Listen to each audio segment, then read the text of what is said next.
I would love to introduce Wendy Bernard back to Justice Southbury to speak again.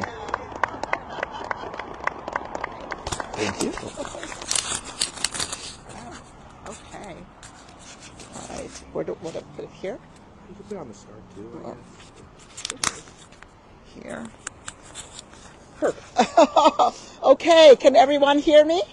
Yes? Okay. Well, it's great to see so many familiar faces, and thank you, of course, for having me here to speak.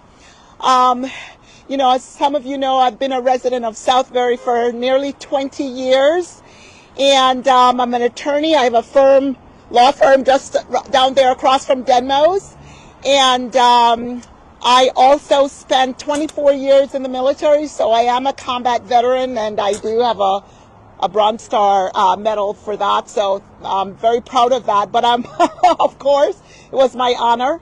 But also, I'm a mom. My two kids went to school here. So, as I was saying, I raised my kids here in Southbury, and they, you know, went to Region 15 schools. They're out doing great things in the world. And my husband also retired from 25 years of military service. But also, I'm an immigrant, and I came here from Jamaica. And I say that to say that when I first came to the United States and learned about the existence of Black History Month, I thought it was the oddest thing ever. Why would there need to be a month carved out for Black history? I mean, when I was growing up, Black history was all around me. I was taught it, but not only was I taught Black history, I was fortunate to grow up with a grandmother who was a school teacher. And does everybody remember Encyclopedia Britannica? You know, the Google? It was Google back then, right? We just didn't know that it was, right? So my grandmother always had the most up-to-date Encyclopedia Britannica set, and she would spin the globe. Every Sunday we would do this as a ritual, and whatever country our finger landed on, we would research the history, the people, the culture, you know, and it was such a rich tapestry, and so fortunate for me to have that understanding of the value of human beings everywhere, no matter where they come from. So, you know, I was surprised when I saw my children's Region 15 history books, right? And Black history was maybe 1 page or 2 pages. And what it covered was slavery. And not really slavery, it covered the lost cause version of slavery. Essentially, you know, that there was a northern aggression against the southern genteel, moral farmers who destroyed their agrarian society, that slaves were happy, they were well treated. None of the brutality, the rapes, the murders, the separation from their families. And certainly slavery isn't the only thing about Black history that there is. So I get it now. I get why there has to be a Black History Month.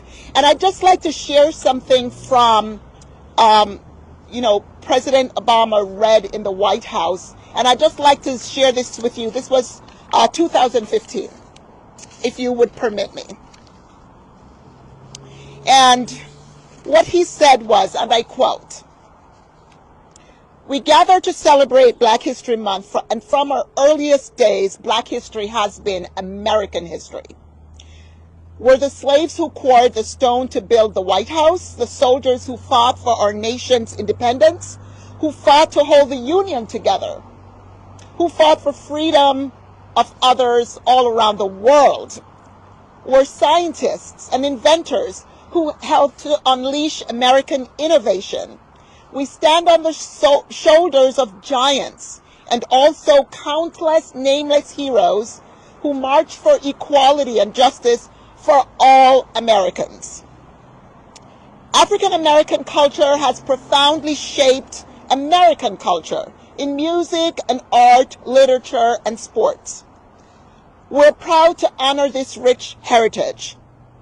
However, Black History Month should not be treated as though it's somehow separate from our collective history, or somehow just boiled down to a compilation of greatest hits from the March on Washington or from some of our sports heroes.